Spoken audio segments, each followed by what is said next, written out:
तो शुरू करते हैं आज की क्लास। लॉ ऑफ फ्लोटेशन, पलवन का नियम। क्या है पलवन का नियम?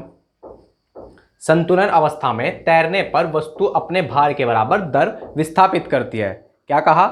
संतुलन अवस्था में तैरने पर वस्तु अपने भार के बराबर दर विस्थापित करती है।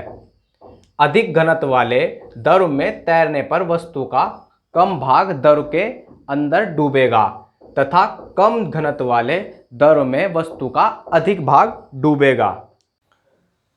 नेक्स्ट पॉइंट है आर्किमेडीज का सिद्धांत। तो क्या सिद्धांत है इसका? जब कोई वस्तु किसी तरल, द्रव या गैस में पूर्णतः या अंशतः डुबाई जाती है तो उसके भार में एक आभासी कमी आ जाती है जो वस्तु के डूबे हुए भाग द्वारा हटाए गए तरल के भार के बराबर होता है। क्या कहा?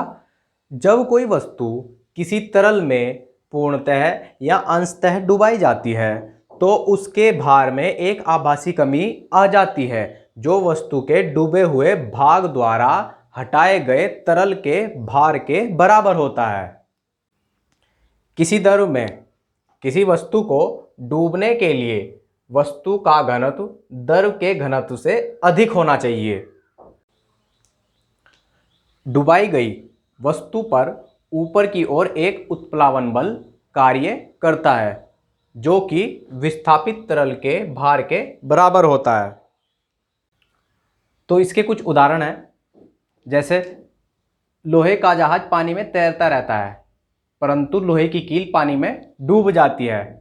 जीवन रक्षक पेटी यानी कि लाइफ बेल्ट भी इसी सिद्धांत पर कार्य करती है और पनडुब्बी यानी कि सबमरीन भी इसी सिद्धांत पर कार्य करती हैं। तैरने की कुछ शर्तें होती हैं, जैसे जब विस्थापित तरल का भार वस्तु के भार के बराबर हो या अधिक हो। नेक्स्ट पॉइंट है पिल्मसोल रेखा। क्या होती है ये रेखा? किसी जहाज पर अंकित वह चिन्ह जिस सीमा तक जहाज के पानी में डूबने तक उसमें माल लादा जा सकता है। तो क्या मतलब हुआ इसका? किसी जहाज पर अंकित वह चिन्ह जिस सीमा तक जहाज के पानी में डूबने तक उसमें माल लादा जा सकता है, यानी कि उसमें लगेज भरा जा सकता है। तो आपेक्षिक घनत्व बराबर क्या हुआ? वस्तु का घनत्व बटे 4 डिग्री सेल्सियस पानी का घनत्व। आपेक्षिक घनत्व को हाइड्रोमीटर से मापा जा सकता है। जब बर्फ समुद्र के पानी पर तैरती है तो उसके आयतन का 1/10 भाग पानी के ऊपर रहता है।